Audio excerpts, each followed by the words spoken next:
Assalamualaikum everyone, this is Sundas Amjad and today we will start a new topic that is active and passive voices. Why we are starting this topic? Because many of you want to learn active voice and passive voice और active voice और passive voice जो है वो हमारे जो different paper हैं, exams हैं, different competitive उनमें भी आते हैं, CSS PMS के एग्ज़ाम में। और जो हमारे वन पेपर MCQs हैं जिसके अंदर एक पेपर के अंदर 100 MCQs होते हैं, उसके अंदर जो हमारा 20% पेपर है वो इंग्लिश बेस्ड पेपर है और उस 20% इंग्लिश बेस्ड पेपर के अंदर एक्टिव वॉइस और पैसिव वॉइस भी आते हैं। तो हम आज अपना कॉन्सेप्ट स्टार्ट करते हैं ताकि आप इस कॉन्सेप्ट पे ग्रिप आ जाए आपकी and you can perform well in your test. So active voice और पैसिव वॉइस के लिए दो तीन चीज़ें जो हैं वो लर्न करना ज़रूरी हैं। If you remember I told you people that the basic structure of a sentence is subject plus verb plus object. So what would you do in active and passive voice? You convert और you interchange the object into subject and subject into object। तो ये basic structure हमारे sentence का क्या होता है? Subject verb और object, जिसमें हमारे पास हम जब एक्टिव पैसिव वॉइस कन्वर्जन कर रहे होते हैं तो हम सब्जेक्ट को ऑब्जेक्ट की जगह पे ले जाते हैं और ऑब्जेक्ट को सब्जेक्ट की जगह पे ले जाते हैं। तो यहाँ से पहली चीज़ तो ये हुई कि हम सब्जेक्ट को कन्वर्ट कर देते हैं, सब्जेक्ट को जगह पे ले जाते हैं ऑब्जेक्ट की, ठीक है।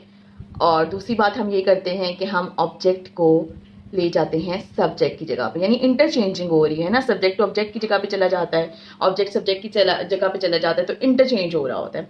अब हम इस सेंट्रल चीज़ के साथ क्या करते हैं, जो हमारी वर्ब है, हम इस वर्ब को जितने भी एक्टिव पैसिव वॉइसेस हम पढ़ेंगे आगे, तो you need to learn one thing, these are the basic rules which we are discussing right now.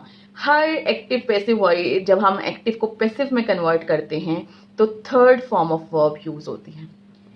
जब भी एक्टिव को पैसिव में करते हैं, हम ट्रांसलेशन भी करते हैं, तो जब हम पैसिव सेंटेंसेस की ट्रांसलेशन कर रहे होते हैं तो we always use a third form of verb and when we are converting an active sentence into passive one then we always use third form of verb. अब चाहे तो हमारा टेंस प्रेजेंट हो, चाहे हमारा पास्ट हो, चाहे फ्यूचर हो, because these are the three tenses that we use in English grammar and in conversion of active into passive and passive into active. आप टेंसेस भी पढ़ें तो आप प्रेजेंट के, पास्ट के, फ्यूचर के पढ़ते हैं, यानी ज़माना हाल, ज़माना माजी और ज़माना मुस्तकबिल। जिस तरह के हम हमेशा we see this thing, that we learn this thing, we discuss this thing, कि हम आज को नहीं जीते हैं लेकिन हम हमेशा पास्ट की गलतियों के बारे में सोचते रहते हैं और आने वाले फ्यूचर के बारे में सोचते रहते हैं। तो these are the three tenses that we need to do. तो जब भी इनमें से कोई भी टेंस होगा, इधर इट इज प्रेजेंट, पास्ट और future, you are going to use third form of verb, ठीक है। जैसे गो की थर्ड फॉर्म ऑफ वर्ब जो है वो गॉन होती है, ईट की third form of verb eaten होती है। This is how we use the form of verb. And the fourth thing is that when we are converting an active voice into passive voice, तो हम bye का इस्तेमाल करते हैं object से पहले, ठीक है। जब हम कन्वर्जन कर लेंगे तो ऑब्जेक्ट से पहले हम इसका इस्तेमाल करेंगे। अब हम सेंटेंस में देख लेते हैं कि हम इसका इस्तेमाल किस तरह से कर सकते हैं। अब हम जो सबसे पहला टेंस अपना स्टार्ट करेंगे, we start from present tenses and very first tense of present is present simple tense. So very first tense is present simple tense और ये रूल्स को मैंने ज़रा ऑर्गेनाइज करके लिख लिया है कि जिस तरह मैंने अभी आपको बताया कि 4 रूल्स हमारे एक्टिव पैसिव में हम यूज़ करते हैं। तो मैं आपके सामने एक सेंटेंस लिखती हूँ, She eats an apple. This is the sentence. अब इस सेंटेंस में देखिए, this is the subject of the sentence, this is the object of the sentence and this is the verb of the sentence. अब सबसे पहला step क्या करना है, हमने सब्जेक्ट को ऑब्जेक्ट बनाना है और ऑब्जेक्ट को सब्जेक्ट बनाना है। तो ऑब्जेक्ट को हम ले आते हैं सब्जेक्ट की जगह पे, because this phrase has been used an apple, apple के साथ एन आर्टिकल आता है तो हम यहाँ पर एन एप्पल कर लेंगे इसको। उसके बाद हमारा रूल था कि हमने वर्ब की third form of verb use करनी है, ठीक है, वो हम यूज करेंगे। लेकिन हमारा जब प्रेजेंट सिंपल टेंस होता है, लाइक ईट्स है, ठीक है, जब भी हमारा प्रेजेंट सिंपल टेंस यूज हो रहा होता है तो हम उसमें जब चेंजिंग कर रहे होते हैं तो इज, आर और एम का इस्तेमाल करते हैं थर्ड फॉर्म ऑफ वर्ब से पहले। अब an apple is a singular हमारे पास सब्जेक्ट, तो एन एप्पल के साथ इज का इस्तेमाल होगा, इसके साथ थर्ड फॉर्म ऑफ वर्ब लगेगी किसकी, ये जो वर्ब यूज हुआ था इसकी, ईट्स की, तो ये ईट्स बन जाएगा ईटन, ठीक है। उसके बाद मैंने आपको कहा था कि बाय का एडिशन होगा, हम बाय लगाएंगे, और हमारा जो अब सब्जेक्ट था वो ऑब्जेक्ट की जगह पे आ जाएगा, यानी कि शी जो था, अब यहाँ पे मैं शी का इस्तेमाल नहीं कर सकती. If you remember, if you recall the things we did in pronoun, तो सब्जेक्टिव प्रोनाउन जब ऑब्जेक्टिव प्रोनाउन बनता है तो शी हर बन जाता है, तो we would use her over here. तो this sentence would become an apple is eaten by her. Let us move to the next sentence. If I say we buy some books. See, now the subject of the sentence is we, the verb is buy, and the object is this, some books. Okay.